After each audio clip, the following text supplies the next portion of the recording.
Pakistan बमुकाबला IMF मुज़ाकरात जारी थे। ये मुज़ाकरात कल ख़त्म हुए। IMF का वफ़द दोबारा से वाशिंगटन गया और आज सुबह पाकिस्तान के वज़ीर ख़ज़ाना जनाब इसहाक़ डार साहब ने अपनी प्रेस कॉन्फ्रेंस में कौम को ये इंदिया दे दिया कि बहुत सारे मामला तय पा चुके हैं। कुछ चीज़ें ऐसी हैं कि जिनके बारे में हमें मज़ीद डिस्कशंस करनी है और ये फ़ैसला करना है कि ये चीज़ें कब इम्प्लीमेंट की जाएंगी। इसके अलावा उन्होंने ये भी बताया कि 170 बिलियन के नए टैक्सेस होंगे, एक मिनी बजट आएगा और गरीबों पर बोझ कोशिश की जाएगी कि वो बराह रास्त ना पड़े। ये तमाम बातें हमारे सामने हैं। इन तमाम मामलों को हम डिस्कस करेंगे। हमारे साथ मौजूद हैं जी माहिर इक़्तिसादियात और माशियात जनाब डॉक्टर अशफाक हसन साहब। अस्सलाम वालेकुम सर।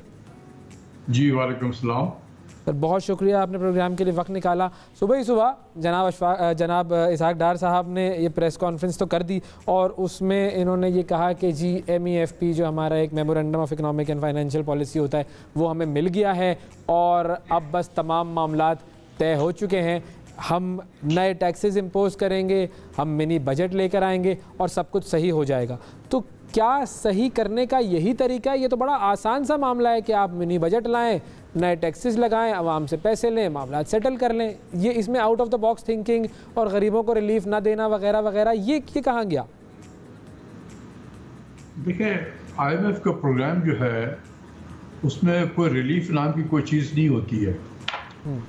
उसके डिक्शनरी में रिलीफ नहीं होता है, तो इसलिए हमें रिलीफ की बात नहीं करनी चाहिए। दूसरी चीज़ यह कि IMF का प्रोग्राम है, हम बेबस हैं उनके सामने। और मैं तो कहता हूँ कि जैसे कि डार साहब ने कहा कि 170 बिलियन का टैक्स हमें लगाना है हमने। मैं अल्लाह का शुक्र अदा करता हूँ कि सिर्फ उन्होंने 170 ही कहा है। अच्छा। अगर वो 570 कह देते तो हम क्या करते? हम क्या कर लेते? बिल्कुल बिल्कुल। कोई ऑप्शन है? कोई ऑप्शन नहीं है। तो ये तो अल्लाह का शुक्र करें कि जो जो उन्होंने कहा है शायद इसी पे यही अल्लाह की मर्जी थी और हम सबों को शुक्र अदा करनी चाहिए। IMF का भी शुक्र अदा करना चाहिए कि उसने इतना ही मांगा है हमसे, इससे ज़्यादा नहीं मांगा। अच्छा, दो तीन चीज़ें और हैं जिसके बारे में बातें हो रही हैं, गर्दिश कर रही हैं सोशल मीडिया पर, मुख्तलिफ न्यूज़ आउटलेट्स पर भी, कि एक तो IMF ने ये कहा है कि जी तमाम जो सरकारी अफसरान हैं उनके असासे डिक्लेयर किए जाएँ। क्या ये प्रैक्टिकली पॉसिबल है? IMF क्या ऐसा कर सकता है? और अगर ऐसा होगा IMF की तरफ से मुतालबा, तो क्या पाकिस्तान में ये टेक्निकली पॉसिबल है? देखिए, पॉसिबल है या नहीं है वो हमें बनाना पड़ेगा पॉसिबल।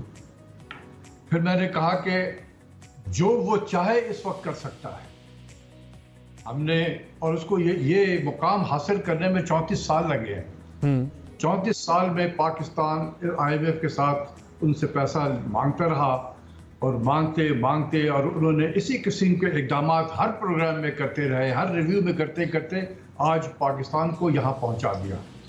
तो अब तो जो चाहे वो हमसे करा सकते हैं। इससे ज़्यादा आइडियल सिचुएशन तो किसी अदारे के लिए हो नहीं सकता है। तो पॉसिबल है या नहीं है? अगर ये कंडीशन का हिस्सा है तो ये करना पड़ेगा। उसके लिए उनको ये बताना पड़ेगा कि हम ये इक़दाम क्या कर रहे हैं और फिर वो मॉनिटर भी करेंगे। अगले रिव्यू में आकर मॉनिटर करेंगे कि आपने ये किया तो कहाँ पहुँचा है, ज़रा हमें बताएं। तो मैं तो समझता हूँ कि अच्छी चीज़ है ये वाली। क्यों नहीं हम अपने असासे से बताएंगे? क्यों नहीं बताएंगे? मैं पाकिस्तान की प्रैक्टिकलिटी को जरा मद्देनजर रखते हुए सोच रहा था कि असासे हमारे यहाँ पे डिक्लेयर करना सबसे बड़ा प्रॉब्लम होता है। असासे डिक्लेयर करने पर तो बड़े बड़े मसाइल हो जाते हैं। नहीं, डिक्लेयर जो है वो वही नहीं करते हैं जिन्होंने गलत तरीके से बनाया हुआ है। अच्छा, फिर उसके बाद एक और चीज़ भी है। वो कहते हैं कि जी IMF demands records of Pakistan flood relief expenditures. वो भी फ्लड रिलीफ एक्सपेंडिचर का पूरा रिकॉर्ड मांगते हैं, क्योंकि हमारे यहाँ पर तो हमें अक्सर ये नज़र आता है कि जी कहा तो जाता है कि इतने बिलियन खर्च हो गए, कहाँ खर्च हुए उसका हिसाब अल्लाह ही जानता है। देखिए, कितनी शर्म की बात है कि ये बात कौन कह रहा है? IMF। क्या हमारा ऑडिटर जनरल का दफ्तर नहीं है यहाँ पर? क्या हमारे अदारे नहीं है? FIA है या NAB है या जो भी अदारा है जो इस किस्म के इस पर नज़र रखता है, क्या उसकी ये जब वो नहीं कर रहे हैं, जब भी तो दूसरे वाले कर रहे हैं ना आपको। तो मैं तो समझता हूँ कि बहुत अच्छी चीज़ है ये भी अच्छी चीज़ है कि कम से कम हिसाब के तो मांगे। आप पैसे खर्च किए चले जा रहे हैं और अपने टारगेट को बर्स्ट कर रहे हैं कि जी हमने तो शराब में खर्च किया, तो बताएं कि ज़रा हमें दिखाएं कहाँ खर्च किया है आपने। कितने आपने घर बनाए, कितने स्कूल को मरम्मत की है, कितने डिस्पेंसरी जो तबाह हो गए थे उसको आपने किया है। वो तो बहुत सारे जो हमारी मेरी यूनिवर्सिटी कर रही है ये काम जी। मैं खुद जाके चारसदा के इलाके में वो विजिट करके आया हूँ, उस गांव को जो पूरी तरीके से मुतासर हुआ था फ्लड में। हम वहां पर नस्ट जो है अदारा वो वहां पर कर रहा है, हमारे लड़कों ने पैसे इकट्ठे किए और वो वहां पर हम घरों को आबाद कर रहे हैं। तो हो सकता है कि गवर्नमेंट उसी को दिखा दे के देखिए ये हमने यही किया इस पैसे से, ये भी हो सकता है। काम तो ज्यादातर एनजीओ हजरात ने किए हैं या हम जैसे तालीमी इदारों ने किए हुए हैं। बिल्कुल।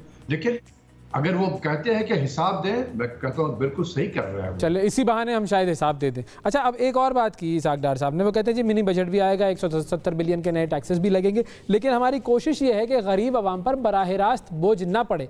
ये प्रैक्टिकली पॉसिबल है कि गरीब आवाम पर बराह रास्त बोझ नहीं पड़ेगा तो इनडायरेक्टली पड़ जाएगा? गरीब आवाम ने तो पिसना ही है।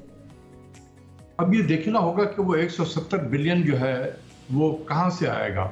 ये डायरेक्ट टैक्स की मद में आएगा कि जो अमीरों से टैक्स लिए जाएंगे, तो उससे शायद उनकी बात सही है कि गरीबों पे इसके इम्पैक्ट नहीं पड़ेंगे।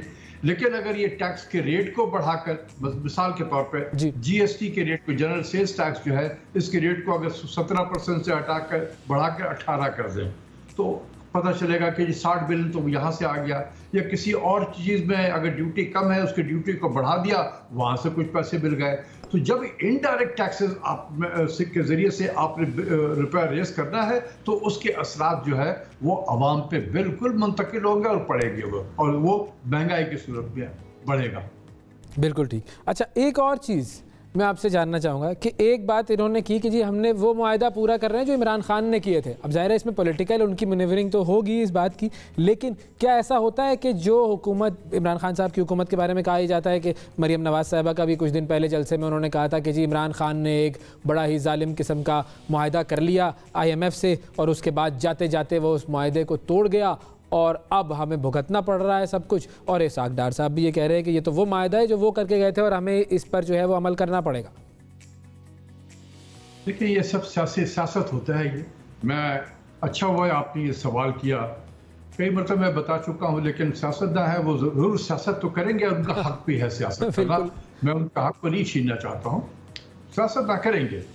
देखिए, होता यह है कि एक माहदा होता है, जैसे जुलाई में 2019 में हमने एक मुआहदा किया IMF के साथ, 1 जुलाई से ये इम्प्लीमेंट हुआ था। उसके जो प्रायर एक्शंस जो है वो तो बहुत पहले से इमरान खान के आते ही वो प्रायर एक्शन शुरू हो गए थे। यानी कि इंटरेस्ट रेट को बढ़ाना शुरू कर दिया था, एक्सचेंज रेट को डिप्रिशिएट करना शुरू कर दिया था, तो उसके असरात तो ऑलरेडी मईशत पे पड़ रहे थे। लेकिन ऑफिशियल जो मुआहदा था वो 1 जुलाई 2019 पे हुआ और एक एग्रीमेंट साइन हुआ कि अब ये 39 महीने का ये प्रोग्राम है और $6 बिलियन IMF देगा पाकिस्तान को। वो हो गया मुआहदा। अब उसके बाद हर रिव्यू में नया टारगेट रखा जाता है। अच्छा, ये याद रखो, हर रिव्यू में। जैसे आज ये 9th रिव्यू हो रहा है ना ये जी, तो 9th रिव्यू में टारगेट रखे गए हैं कि जी अब आपने नेक्स्ट क्वार्टर तक आपने क्या क्या इकदाम करने हैं। इसका इमरान खान से क्या ताल्लुक है भाई? या इससे पहले जो 7th और 8th रिव्यू कंबाइंड हुआ था, तो उसमें जो कंडीशन रखे गए थे, तो वो आपने मुज़ाकरात किया था या मिफ्ता इस्माइल साहब ने मुज़ाकरात किया था, तो उसमें इमरान खान साहब कहाँ से आ गए? तो ये एक सियासी बयान होता है। मैं सिर्फ कौम को बताना चाहता हूँ और मैं उनके बयान को कहता हूँ कि सियासतदानों का काम है बयान देना सियासी, तो ये उनका हक भी है, वो देते रहे। लेकिन फैक्ट ये है कि कोई ऐसा नहीं होता कि 1 जुलाई 2019 को एक मुआहदा किया हुआ था और वो मुआहदा जो है वो 3.5 साल 4 साल तक वही चल रहा है और हर महीने का उसमें इकदाम पूरे ब्लूप्रिंट था जो साइन हो गया था और हम उस ब्लूप्रिंट को इम्प्लीमेंट कर रहे हैं। ऐसा हरगिज नहीं होता है। हर क्वार्टर के अलग टारगेट होते हैं। आज निगोशिएशन नहीं हो रहा है कि 170 बिलियन के टैक्स लगाने होंगे। ये इसलिए हो रहा है कि हमने जो रेवेन्यू का टारगेट रखा था FBR का, ये इस बजट में, ये बजट में मुज़ाकरात किसने किए थे? इस हुकूमत ने किए थे ना। बिल्कुल। तो अगर आपने रेवेन्यू का टारगेट रखा है, एग्जांपल दे रहा हूँ 1000 अरब रुपए का, और अब आप वो पूरा नहीं कर पा रहे हैं, आप 800 बिलियन आपका हो रहा है कि पूरा कर सकेंगे। तो ये 200 को जो गैप हो गया है, ये IMF कह रहा है कि इसको आप इस पे मजीद टैक्सेशन लगा के आप 1000 जो आपने एग्रीमेंट की है वो अचीव करें। तो इसमें इमरान खान साहब कहाँ से आ गए?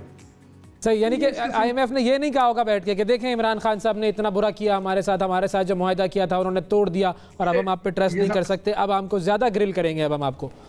नहीं, ऐसी चीजें नहीं होती। वो हर हुकूमत के साथ जो भी वजीर खजाना होता है उसके साथ बातचीत करते हैं, वो पीछे नहीं करते। वो अगर ऐसा हो तो फिर 90 के दहाई में तो हम मशहूर ही हो गए थे वन ट्रांच कंट्री के नाम से कि पहला किस्त दिया उसके बाद गायब हो जाते थे, फिर हम कोई इम्प्लीमेंट नहीं करते थे।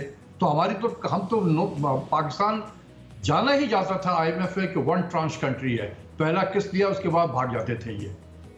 तो क्या हम ये भी कहें कि वो 90s में ऐसा होता रहा इसलिए वो आज बहुत सख्ती कर रहे हैं? तो ऐसा नहीं होता है। ये हर जो हुकूमत वक्त होती है उसके साथ वो डील करते हैं। बिल्कुल ठीक। अच्छा, फाइनली मैं ये भी पूछना चाहूँगा, एक थी मिफ्ता साहब की कुछ पॉलिसीज़ और एक है जी कुछ डार साहब की पॉलिसीज़। डारोनॉमिक्स अलग है, मिफ्तानॉमिक्स अलग है, और ये दोनों जो है वो मुतसादिम नज़र आती हैं अक्सर औकात। आपको क्या लगता है कि इन दोनों में कौन कौन सी चीज़ ऐसी है कि जो कि सही डायरेक्शन में जा सकती है और ले जा सकती है पाकिस्तान को एक मुआशी स्टेबल पाकिस्तान हम देख सकते हैं? इन दोनों में से कौन सी ऐसी चीज़ है जो कर सकते हैं? ये भी अच्छा सवाल किया है आपने। आज आप लगता है कि बहुत तैयारी करके आए हैं। देखिए ये तो दार साहब और मिफ्ता इस्माइल जो है ये उनका अपने पार्टी के अंदर का मामला है, बिल्कुल, और सियासत है। मैं उस पर बिल्कुल कोई कमेंट नहीं करूंगा, बिल्कुल, कि जाहिर सी बात है कि मिफ्ता इस्माइल साहब वजीर खजाना थे, वो हटा दिए गए, दार साहब आ गए, तो उनको थोड़ा सा वो हार्ट बर्निंग तो होगी, वो कहीं ना कहीं उसको निकालते हैं। लेकिन मैं समझता हूँ एज ए टीचर के तौर पे कि मिफ्ता इस्माइल साहब को ये सोचना चाहिए था कि जब भी PDM या शहबाज शरीफ साहब या PMLN की कोई लीडरशिप वजीर आजम बनेगी तो उसका वजीर खजाना इसहाक डार ही होगा। तो मिफ्ता इस्माइल साहब एक स्टॉप गैप अरेंजमेंट के तौर पे थे वहां पर, स्टॉप गैप अरेंजमेंट या स्टेपनी कह लें आम मानों में कि टायर फ्लैट हो गया तो आप एक स्टेपनी लगा लेते हैं, उसके दोबारा जब टायर आप ठीक कर लेते हैं तो फिर आप चेंज कर देते हैं अपने टायर को। तो बिल्कुल ऐसे ही था कि वो स्टॉप गैप अरेंजमेंट थे। जैसे ही दार साहब के मामलात को मैं इन्वर्टेड कॉमा में कह रहा हूँ, मामला जब तय हो गए वो आ गए तो उन्होंने बनना ही बनना था।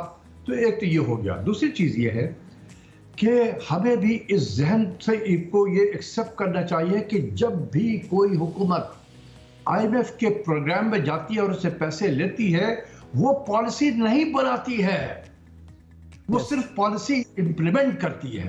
पॉलिसीज तो IMF देता है हमें, अब आपने ये करना है, ये करना है, ये करना है, ये करना है, ये खाना है, ये नहीं खाना है, इस वक्त सोना है, उस वक्त जागना है, ये IMF हमें बताता है, हम सिर्फ उसको इम्प्लीमेंट करते हैं। तो जो भी वजीर खजाना होगा वो इम्प्लीमेंटर होता है वो। तो इसलिए कोई अच्छा इम्प्लीमेंटर होता है, कोई थोड़ा कमजोर इम्प्लीमेंटर होता है, वो एक डिबेटेबल चीज होती है। बिल्कुल ठीक है जी, बहुत शुक्रिया अदा करेंगे। डॉक्टर अशफाक हसन साहब हमारे साथ मौजूद थे, पाकिस्तान के माशी मामलात पर हम बात कर रहे थे। नाजरीन,